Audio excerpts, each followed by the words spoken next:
Hello, everyone. I'm Cyndi Loza, Managing Editor of Member Content for the Path to Purchase Institute. I can't tell you how great it is to be here with you all today and to be joined by the wonderful Katie Hurle and fabulous Fiona Blades. If you can't tell, I'm pretty excited, and the reason is because we have some great proprietary research to share with you all today that we've actually been working on for a couple months now, and the time has finally come to share it with you all. Armed with this research, we'll try to answer whether or not retail media should stop trying to own everything in the funnel and just focus on conversion. After you hear from us and what we have to say on that, we'll also give you all a chance to weigh in and tell us what you think later in the session. Let's kick things off with a bit of introductions. Katie, let's start with you. Can you tell us a bit about your role at SMG? Yeah, sure. So, hi everyone. I'm Katie Hurle. I'm Chief Strategy Officer at SMG. My job is essentially helping retailers and brands figure out how to advertise better together. So, thanks for having us here today. Fiona? Thank you so much, Cyndi. Wonderful to be here. My name's Fiona Blades. I'm the founder of Mesh Experience. We measure the whole customer experience, which includes every paid, owned, and earned channel, and that, of course, includes retail media. Great, well, welcome again. Before diving into the research, I want to discuss what we already knew going into the research on retail media's ability to positively impact the brand health funnel. Katie, I know you had a lot of thoughts here. Yeah, sure. So what do we already know about how retail media helps brands? Well, we know a ton about how retail media helps brands from a sales driving perspective. So we know a lot about how it impacts bottom of the funnel metrics. And we've been doing that now for a really long time. So as an industry, we've been measuring retail media effectiveness from a sales driving perspective for about 15 years. We've been doing that a lot through our platform, Plan Apps, where we've measured over 15,000 campaigns. We've done that for over 2,000 different brands, and we've done that across 300 different media channels. So we've got tons of that data. We've got that data coming out of our ears. But actually what's really interesting is that that data is now very broad, and it's also very deep. And so it's helping us to understand the sales driving effects of retail media campaigns in a way that is helping brands make better investment choices moving forwards. So we can cut that data in lots of different ways, but one of the ways that we can start cutting it is literally to rank the relative performance of those channels against each other. And we can do that across a whole series of different metrics. So one of the ways that we can cut it on the left-hand side of this slide is by ROI. So we can say which are the channels that are best at driving short-term ROI effects for brands. This is literally the leaderboard of how things stack up from a UK retail media perspective at the moment. So these are the top 10 channels ranked in terms of their ability to drive ROI. There's some pretty unsexy stuff on this slide. There's stuff in here like pallet displays, front of store A-frames, in-store radio. That's not the stuff that we're all reading about in the trade press, but it's definitely the stuff that's really effective for brands, and it's working incredibly well for them. And what we're seeing is that this kind of data is helping advertisers shift their spend in the things that are going to help the most from an ROI perspective.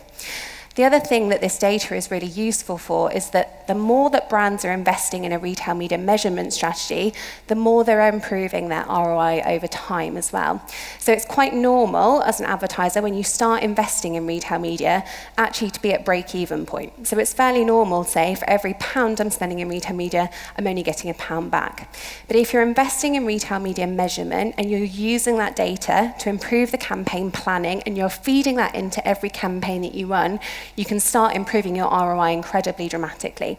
So you can see on this chart here, a brand going from that break-even point to a £2.50 ROI over the course of investing in that retail media measurement strategy.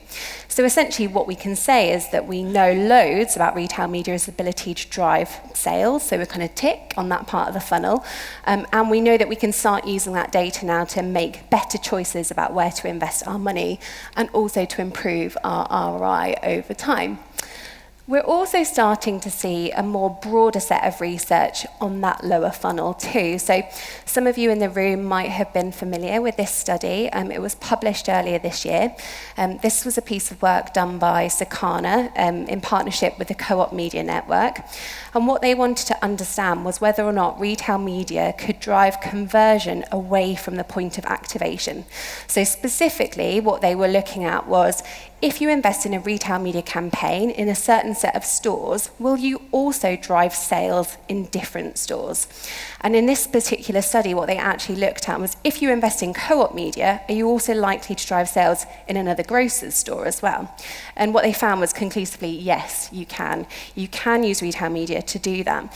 And interestingly, the size and value of that halo effect is really quite significant. So it's possible to drive up to a 4 times conversion versus that original sales conversion. So it really is quite powerful. And I think for me, this is a really important indicator for all of us, because I don't think we're often thinking about metrics like this. And that probably means that most of the time we are underreporting the total effects of the campaign that we're generating as well. And then finally as well, what we've also started to see is more emerging research, which is looking at the kind of mid and upper funnel metrics of retail media as well.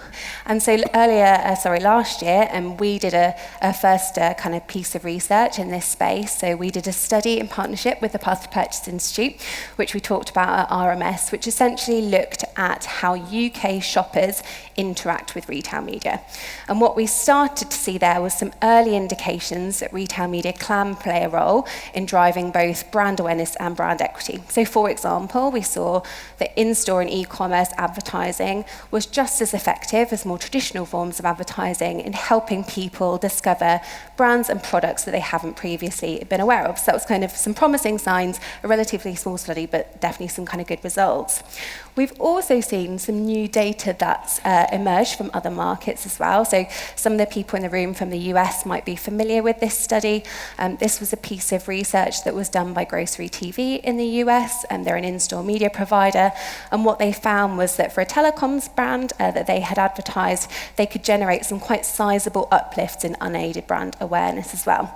So we know lots about the sales driving effects. We also can see that those sales driving effects can be quite broad. We've got early signs that retail media can do some other stuff, but we haven't got a huge amount of data that supports that at the moment. So we had some understanding of how shoppers interact with retail media, but this is an evolving space, of course, and we naturally still had lots of questions. Katie, can you share some big outstanding questions you had going into the study and any hypotheses? Yeah, sure. So really practically, at the start of this year, we made a big list of questions. So we said, right, we understand the sales side really well. What else do we need to know about retail media and what it can do?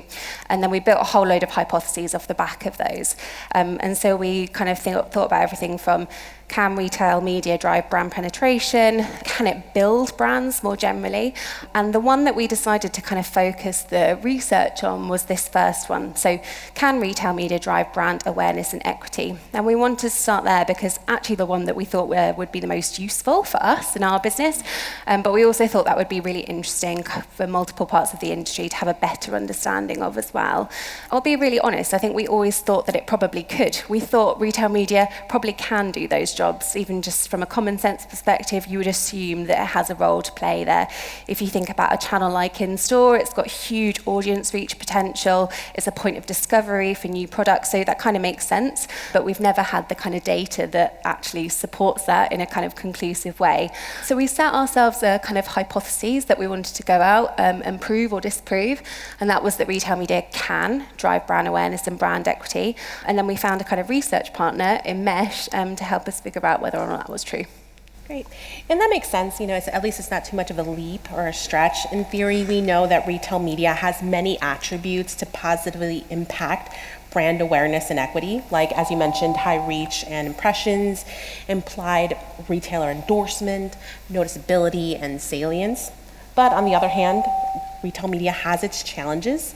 It can be in a low attention environment. You're busy looking for stuff. There's low dwell time, especially in categories like grocery where you're in a grab and go mode. You have low share of voice, so many brands competing for your attention. And depending on the retailer's rules, it can be hindered by creative restrictions. So let's dig into the study, Fiona. Starting with, can you walk us through the study, and it starting with Mesh Experience's approach to measuring impact of real-world consumer experiences? Thank you, Cyndi, and absolutely, I'm delighted to be sharing this. We've got quite an unusual and unique approach to capturing people's experiences in real time. So we go normally to an online panel, we recruit people to general population, and then we ask them questions such as awareness, consideration, trust, the kinds of things you'd ask in perhaps a brand tracking study. But what's unusual is that after somebody has answered those questions, we then ask them to be a researcher as they go about their everyday life and to record in a mobile diary whenever they see, hear, or experience anything to do with a brand. And that could be any paid or owned or earned experience.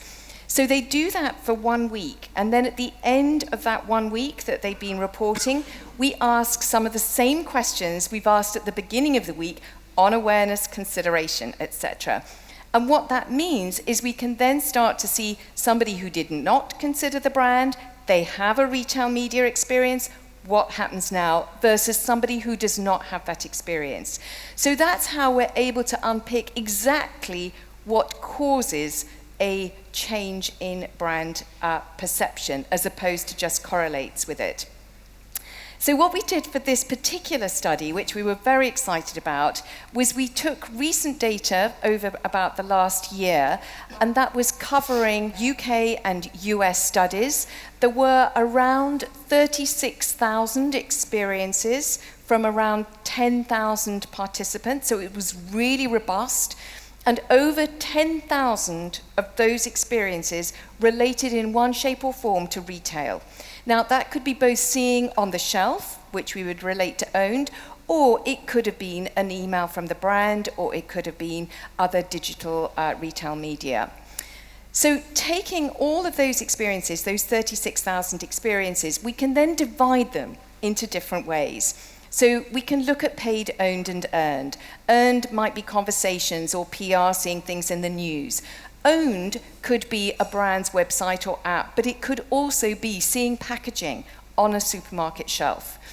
And then, of course, paid will involve all the traditional things like a brand TV ad, but also things like sponsorship and events, which may be more difficult to measure, and retail media.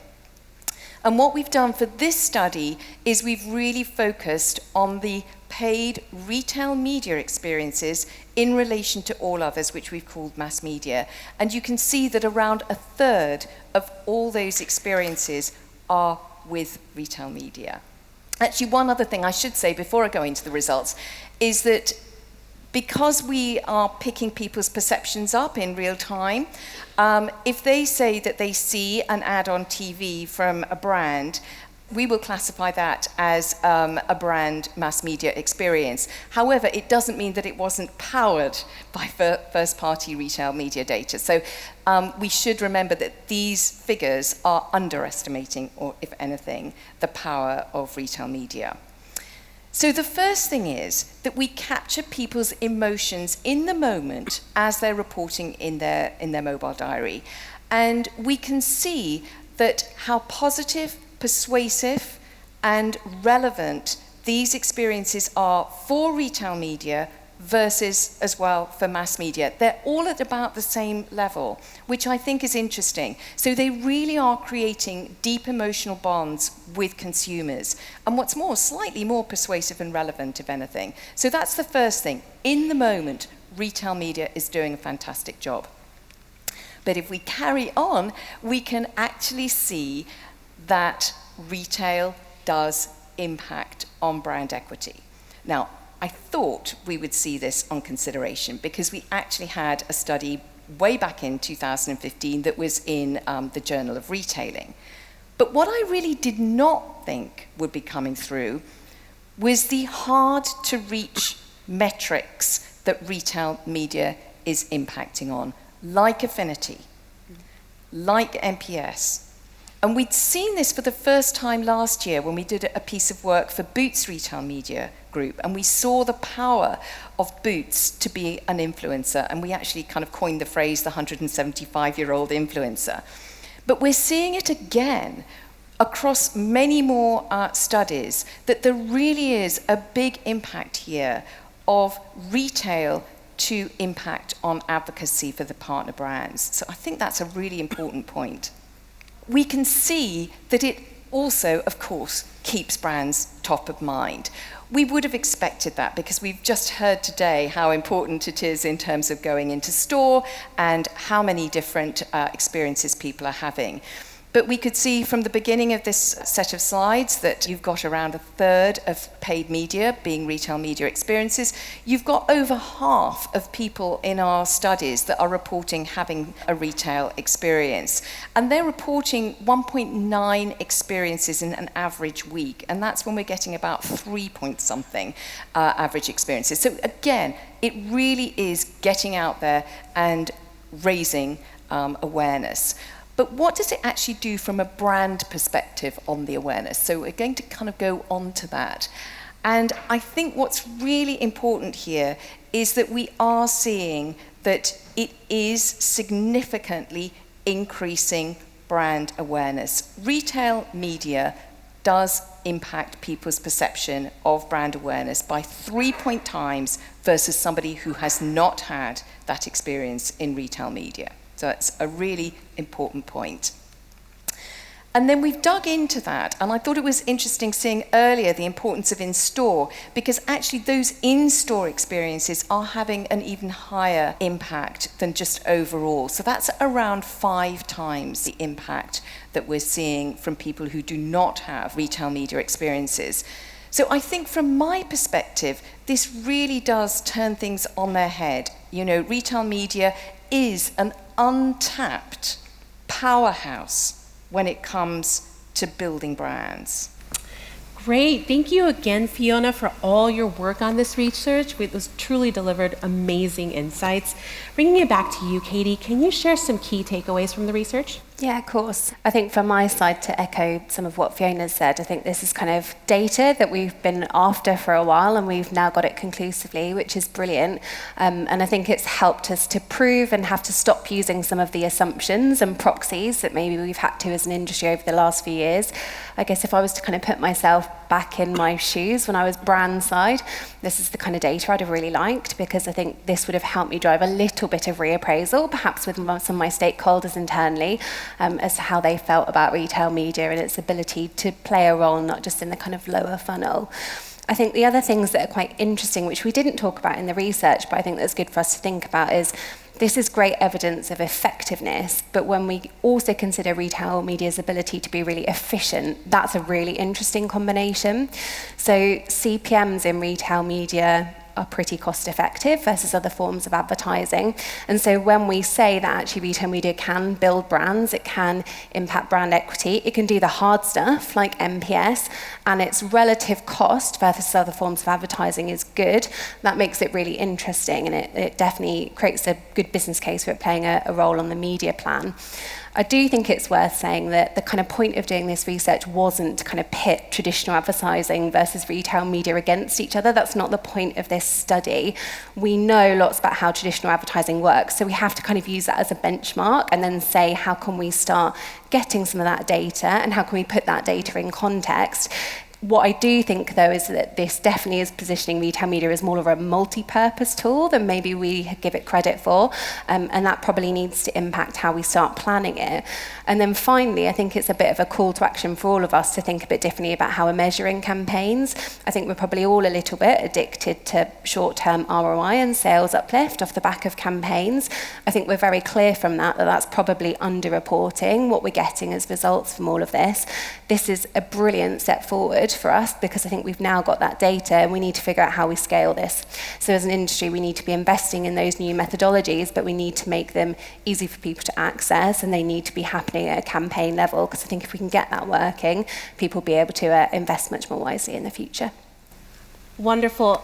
That's it from us. A big thank you to Katie and Fiona for sharing their insights with us today. If you want to learn more about the study, please follow this QR code here on the screen to download a white paper on the research. We'll also be publishing the white paper on p2pi.com, and a copy of the white paper is also on meshexperience.com. Thank you so much, and that's it from us.